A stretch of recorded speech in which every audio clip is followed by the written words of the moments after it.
I remember when I was a cop. I was in a small town. Not many people knew about it, and one day I was called to check out an old apartment complex that no one had been for years. It had been closed down for a ton of health reasons, but you know how teens are sometimes. They went up there to smoke, graffiti, and other stuff. My job, or someone else in the area, was just to kick them out. We didn't really care. They were just kids after all. Of course, when I got there, I found some lit up smokes. I grumbled to myself, knowing I had to deal with them again. Come on, kids.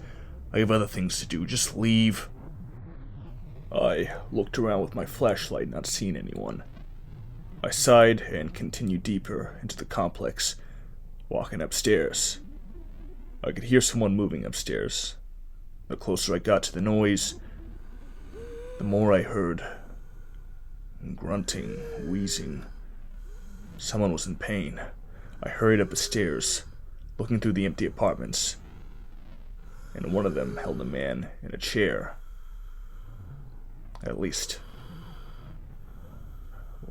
what was once a man. The chair and his surroundings were bloody. The room had been remodeled to look like a surgery room. A quick, cheap one. The tools weren't even clean. There were bodies in the back. Their heads were missing. That wasn't even the worst part of it. The worst part was the guy I found. His body was fine, but his head, his mouth was surgically enlarged up to 5 times its normal size. His gums, his cheeks, his teeth. He had now around 176 teeth, not all his. The way it was shaped was made to be a smile, a large, disturbing, non-human smile. His throat had been stretched out to fit all around his mouth. The man was crying when I found him.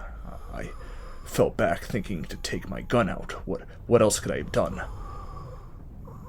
At first, I thought he could have hurt me or something. After I had raised my gun to him, I noticed he was tied to the chair. I don't know who did this to the man. We never caught them.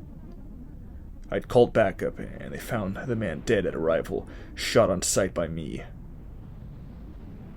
I won't give you many details on how he told me to try and track the man, but he mostly told me to end his suffering, which I did. People did not need to know about this, so I was asked to stay at home, talk to no one about it, and they'd get back to me. I'm sharing this story today because we still haven't caught the person that did this.